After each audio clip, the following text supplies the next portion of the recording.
the EU could find itself without 5 more members, a largely forgotten paper prepared by the German Finance Ministry claimed. At the start of 2020, just 48 hours before the UK officially left the EU, Brexit Party leader Nigel Farage told the European Parliament that Brexit was a hammer blow, and that other countries would soon follow suit with exits of their own. In his speech, Mr. Farage named Italy and Poland as the member states most likely to follow in Britain's footsteps. In some respects, he was correct, as the current pandemic, lockdown measures and the economic crisis seem to be only exacerbating divisive trends. Italy has the lowest support for the EU out of Europe's 4 biggest economies. A recent Euronews poll found that 45% of respondents were in favour of Italy leaving the EU if Brexit is successful. France was next at 38%, followed by Spain at 37% and Germany at 30%. Meanwhile, at the summer launch of the Italexit political party, Gianluigi Paragon promised to free Italy from the cage of the European Union and the single currency. The warning came in a document obtained by the German media as foreign ministers from the 6 EU founding member states met in Berlin in June 2016 to discuss how to shore up the ailing European project.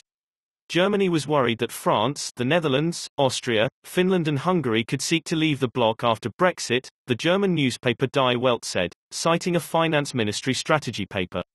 The paper recommended that Germany, in coordination with the EU, offered Britain constructive exit negotiations, aimed at making the UK an associated partner country.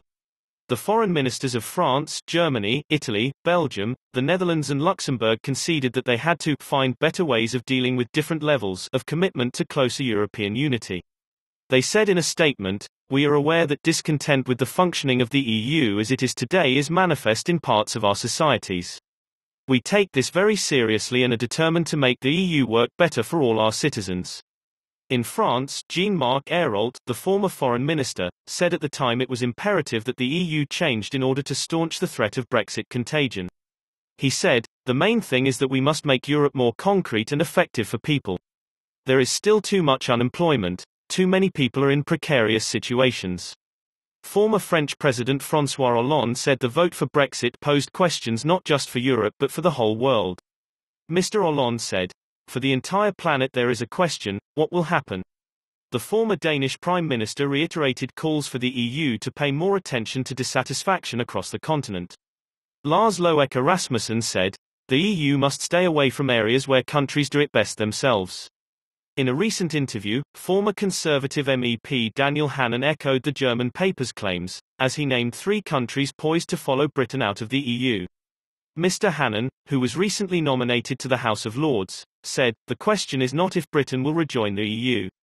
The question is who is going to be the next to leave. Who is going to be the first to join us and the other 170-odd countries outside the EU, trading with our neighbours but governing ourselves." He added, "There are 2 ways in which it could happen. It could happen accidentally because of some economic shock. In that case, I think Italy would be a candidate.